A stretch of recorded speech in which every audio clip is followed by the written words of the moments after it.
In those days, in the days when heaven and earth were created, in those nights, in the nights when heaven and earth were created, in those years, in the years where the fate were determined, when the Anunnaki gods were born, when the goddesses were taken in marriage, when the goddesses were distributed in heaven and earth, when the goddesses became pregnant and gave birth, when the gods were obliged.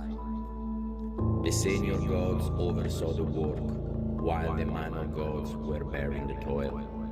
The gods were digging the canals and piling up the silt in the Harali. The gods, dredging the clay, began complaining about this life. At that time, the one of great wisdom, the creator of all the senior gods, Enki, laying on his bed, not waking up from his sleep, in the deep hunger, in the flowering water, the place the inside of which no other gods know. The gods said, weeping, "He is the cause of all the lamenting." Nama, the primeval mother who gave birth to the senior gods, took the tears of the gods to the one who lay sleeping, to the one who did not awake from his bed, to her son. "Are you really lying there asleep and not awake? The gods, your creature, are smashing there. My son, wake up from your bed. Please apply the skill deriving from your wisdom and create a substitute for the gods so that they can be free from their toil." At the word of his mother, Nama, Enki rose from his bed. In Alankum, his room for pondering, he slapped his thighs in announcement. The wise and intelligent one, the prudent, the fashion of the design of everything brought to life, brightest goddesses. Enki reached out his arm over them and turned his attention to them. And after Enki, the fashion of design by himself, had pondered the matter, he said to his mother, "My mother, the creature you planned will really come into existence. Impose on him the work of carrying the basket. The birth goddesses will nip off the clay, and you should bring the form into existence.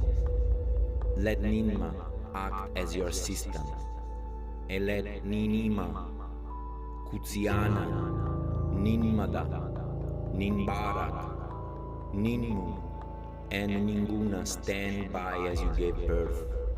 My mother, after you decreed his fate, let Ninmah impose on him the work of carrying the basket." Enki brought joy to their hearts. He set a feast for his mother Nama and for Ninmah. All the princely birth goddesses ate delicate wreaths and bread. And Enlil and the gods Nundimut roasted holy kids. All the senior gods praise him, "O Lord of wide understanding, who is wise as you? Enki, the great Lord, who can equal your action? Like a corporal father, you are the one who has the me of deciding destiny. In fact, you are the me." Enki and Ninmah drank beer. Their hearts became enlightened. And then Ninmah said to Enki, "Man's body can be either good or bad, and wherever I make a fate good or bad depends on my will." Enki answered Ninmah, "I will counterbalance wherever fate, good or bad, you happen to decide." Ninmah took the clay from the top of the Abzu in her hand, and she fashioned first a man who could not bend his outstretched weak hands. Enki looked at the man who could not bend his outstretched weak hands and decreed his fate. He appointed him as a servant of the king.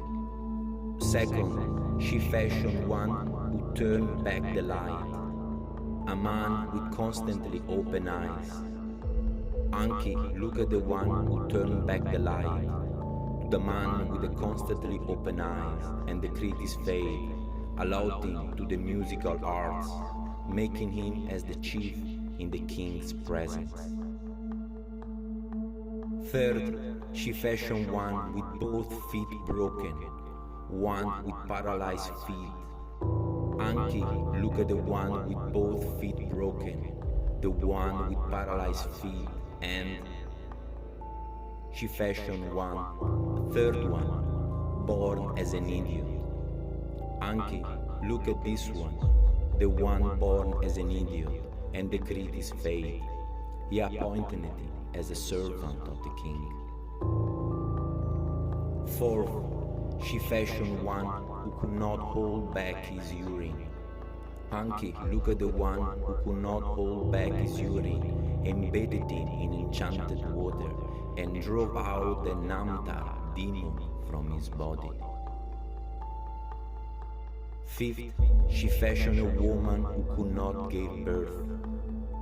Enki, look at the woman who could not give birth and decreed her fate. He made her belong to the queen's household. Sixth, she fashioned one with neither penis nor vagina on its body. Enki, look at the one with neither penis nor vagina on its body, and gave it the name Nimrud, and decreed as it fate to stand before the king. Ninmah threw the pinched off clay from her hand on the ground, and a great silence fell. The great lord Enki said to Ninmah, I have decreed the fate of your creatures and gave them their daily bread. Come, now I will fashion somebody for you, and you must decree the fate of the newborn one. Enki devised the shape with head and mouth in the middle, and said to Ninmah, pour ejaculated semen into a woman's womb, and the woman will give birth to the semen of her womb. Ninmah stood by the newborn, and the woman brought forth.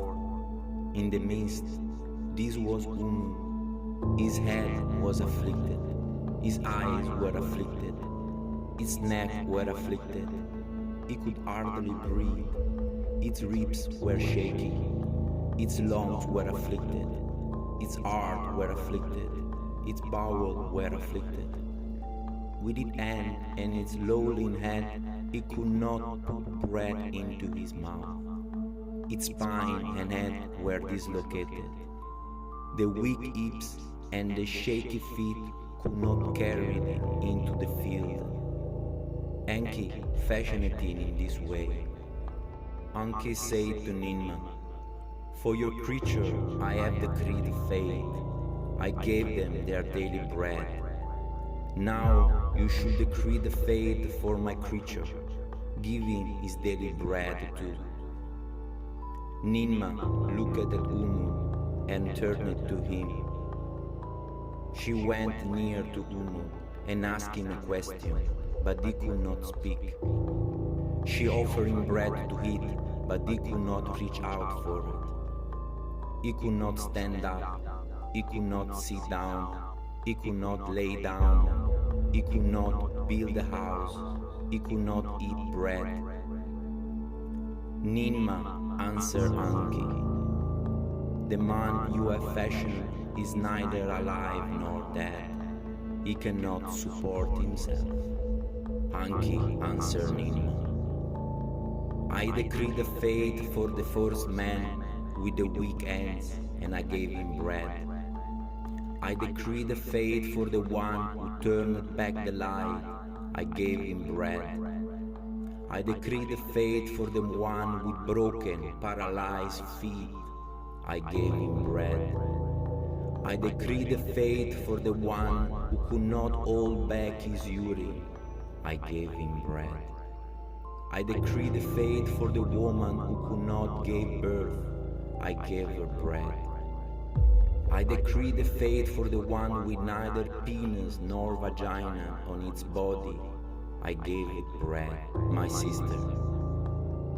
Ninmah answered, "Look, you do not dwell in heaven, you do not dwell on earth, you do not come to look at the land. Where you do not dwell, but where my house is built, your words cannot be heard. Where you do not live, but where my city is built, I myself am silent. My city is ruined, my house is destroyed, my child has been taken captive. I'm a fugitive who has to leave there he could. Even I myself could not escape from your hand."